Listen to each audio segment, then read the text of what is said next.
महाभारत के बाद महाभारत युद्ध में सर्वनाश हो गया। 18 अक्षौहिणी सेना 18 दिनों में कट मरकर समाप्त हो गई। इसके कारण युधिष्ठिर बहुत दुखी थे। अपने पितामह, गुरु, भाई, मामा, सगे संबंधियों को मारकर उन्हें राज्य प्राप्त हुआ था, इसी ग्लानि से वे व्यथित थे। राजकाज से उन्हें घृणा हो गई, किंतु व्यासजी आदि के समझाने के कारण उनका चित्त कुछ शांत हुआ। हस्तिनापुर में युधिष्ठिर का धूमधाम से राज्याभिषेक हुआ। पितामह भीष्म अब भी शरशैया पर पड़े थे। वे सूर्य उत्तरायण होने की प्रतीक्षा कर रहे थे। युधिष्ठिर उनके पास गए। भीष्म ने उन्हें अनेक उपदेश एवं सीख दी। वे अमूल्य उपदेश महाभारत के शांति पर्व में लिखे हैं। युधिष्ठिर ने राजसूय यज्ञ किया। वे संपूर्ण भारत के सम्राट बने। 15 वर्ष तक राज्य किया। धृतराष्ट्र बहुत बूढ़े हो चुके थे। संसार से उनका मन ऊब चुका था। वे गांधारी और कुंती के साथ वन में जाकर रहने लगे। एक दिन जंगल में आग लगी।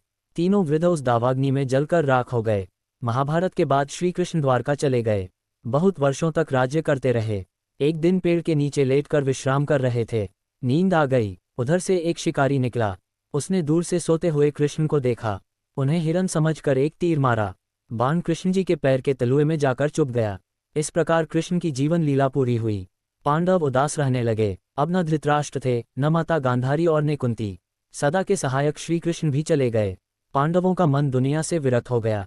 राज्य का भार अभिमन्यु के पुत्र परीक्षित को सौंपकर वे सभी हिमालय की ओर चले गए। हिमालय के ऊंचे शिखर पर पांडव चलते गए। द्रौपदी चलते चलते थक गई। अचानक एक स्थान पर गिर पड़ी।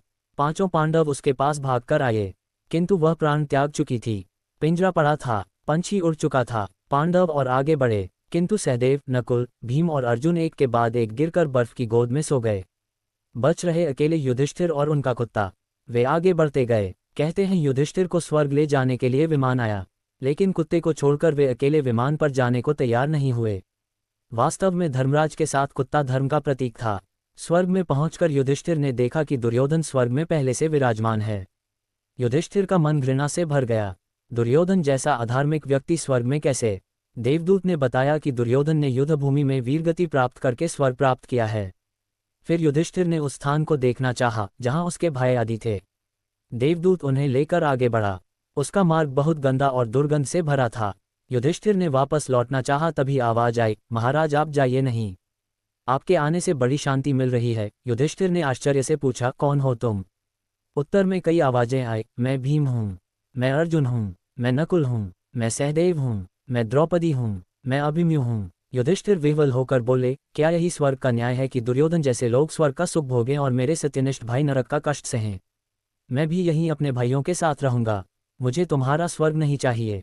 इतने में धर्म देवता वहीं प्रकट हो गए। वही स्थान स्वर्ग में बदल गया। धर्मदेव बोले, युधिष्ठिर, धन्य है तुम्हारा भ्रातृप्रेम, जिसके लिए तुमने स्वर्ग को भी ठुकरा दिया। अर्जुन आदि नरक में नहीं हैं। मैं तो तुम्हारी परीक्षा ले रहा था। वे सभी स्वर्ग के सुख को भोग रहे हैं। युधिष्ठिर को इससे बड़ी शांति मिली। उन्होंने मानव शरीर त्याग कर देवरूप प्राप्त किया।